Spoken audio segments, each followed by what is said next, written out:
में हम जानते हैं परचेस वाउचर में परचेस बिल की कैसे एंट्री करते हैं।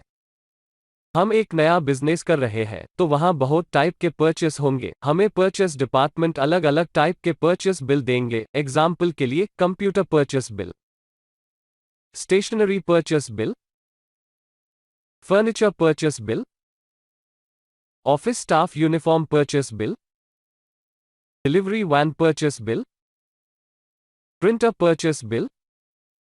यह कुछ एग्जाम्पल है जो हम नए बिजनेस में परचेस करते हैं, लेकिन यह सब परचेस वाउचर में नहीं जाता।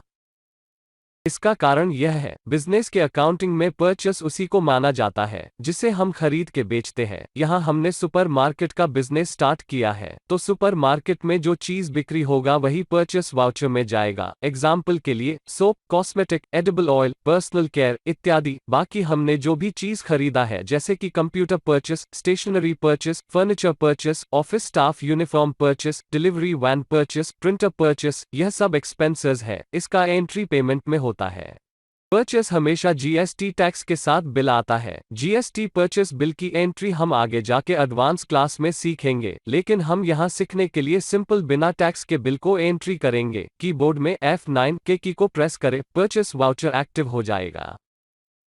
हम यहाँ एक सैंपल बिल का एंट्री करेंगे जो कि बिना जीएसटी का सैंपल बिल है। यहाँ हम सीखने के लिए जानते हैं कि एक परचेस बिल में क्या क्या रहता है और हम जानेंगे कि इसे परचेस वाउचर में कैसे एंट्री करते हैं। एक परचेस बिल में सबसे ऊपर सप्लायर का नाम और एड्रेस होता है। जब हम लेजर बनाते हैं यह डिटेल देते हैं। हमारे क्रिएट लेजर के क्लास में हमने बताया था यहाँ नेशनल ट्रेडर कंपनी है जो कि हमारा पार्टी है जो हमें माल देता है। इसके साइड में सप्लायर इनवॉइस नंबर है जो कि 1 है और राइट साइड में इनवॉइस डेट होता है जिस दिन पार्टी ने हमें माल बेचा और यह बिल बनाया वो इनवॉइस डेट होता है। नीचे आएंगे तो डिस्क्रिप्शन ऑफ गुड्स में स्टॉक आइटम है जो माल हम पार्टी से खरीदे हैं। यह क्रिएट अ स्टॉक आइटम में बनाना पड़ता है जो हमने इन्वेंटरी इन्फो के क्लास में बनाया था। आप क्रिएट अ इन्वेंटरी के क्लास को देखिए, आप क्लियर हो जाएंगे। और नेक्स्ट है क्वांटिटी जो कि पीसेज में आया है और रेट है जिसे हम परचेस वाउचर के एंट्री में सारा डिटेल डालेंगे। यहाँ सबसे पहले सप्लायर इनवॉइस नंबर पूछता है, आप बिल देख के डाल सकते हैं। फिर परचेस बिल में जो डेट रहेगा उसे डाल दीजिए। यहाँ हम परचेस सैंपल बिल एंट्री कर रहे हैं। फिर पार्टी अकाउंट नेम में पार्टी का नाम डालिए जिससे हम माल खरीदे हैं। मैं यहाँ नेशनल ट्रेडर डाल रहा हूँ जो हमारे सैंपल परचेस बिल में पार्टी का नाम है।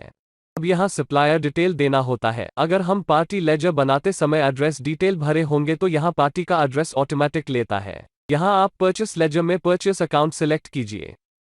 यहाँ जैसे कि बिल में है डोब ब्यूटी बाथिंग बार 100 ग्राम, हमने पहले इन्वेंटरी इन्फो के स्टॉक आइटम में क्रिएट किया था। सेलेक्ट कीजिए, फिर क्वांटिटी में 500 पीसेस डाल दीजिए और जैसे कि रेट परचेस बिल देख के डाल दीजिए।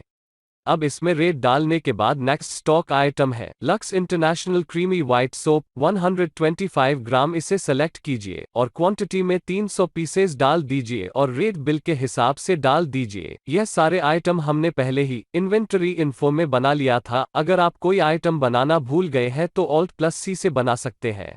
अब नरेशन देके वाउचर को सेव कर दीजिए। इसी तरह आप परचेस बिल को एंट्री कर सकते हैं। यह सिंपली हमने बिना जीएसटी का एक बिल को एंट्री किया। अब आप कीबोर्ड में पेज अप के की से अपना बनाया हुआ ट्रांजैक्शन देख सकते हैं। यहाँ हमने जिस पार्टी से माल खरीदा उसका ट्रांजैक्शन को रिकॉर्ड किया। लेकिन कभी कभी हम कैश परचेस करते हैं जहाँ पार्टी का नाम हम मेंशन नहीं करते, उसका भी एक एग्जाम्पल लेंगे। कैश परचेस के एग्जाम्पल के लिए सपोज हमने फ्रूट एंड वेजिटेबल मार्केट गए और वहां से 2 कार्टून ऑरेंज ले आए बेचने के लिए। यहाँ हम ऑरेंज एक किसान से खरीद के लाए कैश देके, जिसका हमको नाम भी नहीं पता, तो यहाँ पे इसका एंट्री होगा इस तरह। मैं यहाँ सप्लायर इनवॉइस में 2 डाल रहा हूँ और डेट 1 सितंबर डाल रहा हूँ। पार्टी अकाउंट नेम में आपको यहाँ कैश डालना होगा। अदर डिटेल को एंटर कीजिए। यहाँ हम कुछ भी नहीं डालेंगे और परचेस लेजर में परचेस अकाउंट को सिलेक्ट कीजिए। नेम ऑफ आइटम में हमने पहले ऑरेंज का स्टॉक आइटम नहीं बनाया तो यहाँ से आप Alt+C को कीबोर्ड में प्रेस कीजिए। Alt+C के कमांड से अकाउंटिंग वाउचर से डायरेक्टली स्टॉक आइटम क्रिएशन में चले जाता है। यहाँ हमें बाहर जाके आइटम बनाना नहीं पड़ता। अब अब ऑरेंज स्टॉक आइटम का नाम लिख दीजिए और ग्रुप में फ्रूट को सेलेक्ट कीजिए। यूनिट में हम कार्टून लेंगे और एंटर करके सेव कर देंगे। यह आइटम बन के वाउचर में आ गया। अब यूनिट में 2 कार्टन लिख के रेट डाल दीजिए और एंटर करके आप नरेशन दे दीजिए। तो कैश परचेस में आपने जाना कि पार्टी का नाम डालना नहीं पड़ता और परचेस गुड्स फ्रॉम पार्टी जो होता है वहां हम पार्टी का नाम डालते हैं। इसे आप क्रेडिट परचेस भी कह सकते हैं। अब